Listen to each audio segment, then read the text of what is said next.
Olá, sejam muito bem-vindos a mais um vídeo aqui no canal e hoje vamos falar de Asphalt, mas um conteúdo um pouco diferente, que abrange um assunto muito mais sério do que apenas o joguinho.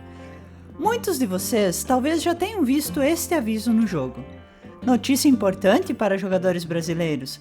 Para cumprir as regulamentações brasileiras recentes relacionadas a loot boxes, caixas de recompensas aleatórias em jogos, a partir de 17 de março, jogadores menores de 18 anos do Brasil não poderão mais acessar o jogo Asphalt Legends em dispositivos móveis iOS e Android.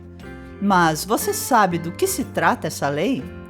A lei de número 15.211 de 2025, conhecida como ECA Digital, foi sancionada em setembro de 2025 e entra em vigor agora em março, e representa uma ampliação do Estatuto da Criança e do Adolescente para o universo da tecnologia da informação e comunicação. Ela estabelece regras específicas para redes sociais, aplicativos, jogos eletrônicos e plataformas de streaming, definindo obrigações para empresas e reforçando a responsabilidade do Estado e da sociedade na proteção de crianças e adolescentes no âmbito digital.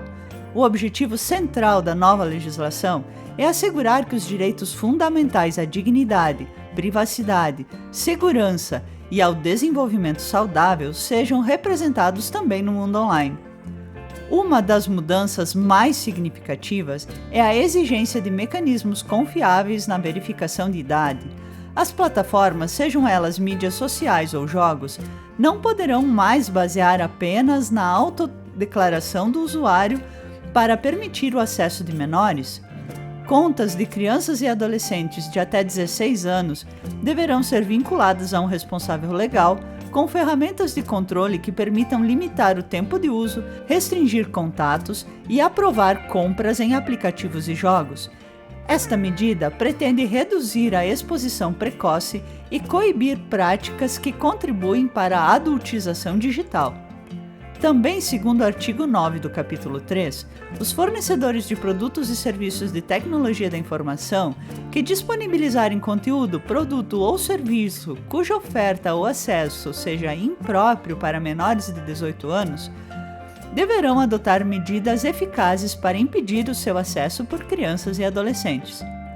Portanto, se você é menor de idade, ou se tem um irmão ou um filho menor de idade com acesso à internet e jogos, fique atento a essas novas medidas protetivas.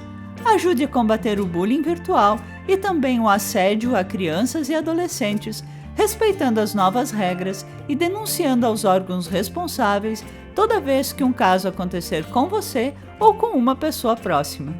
Não deixe que a falsa sensação de segurança crie um ambiente propício para que esses crimes aconteçam.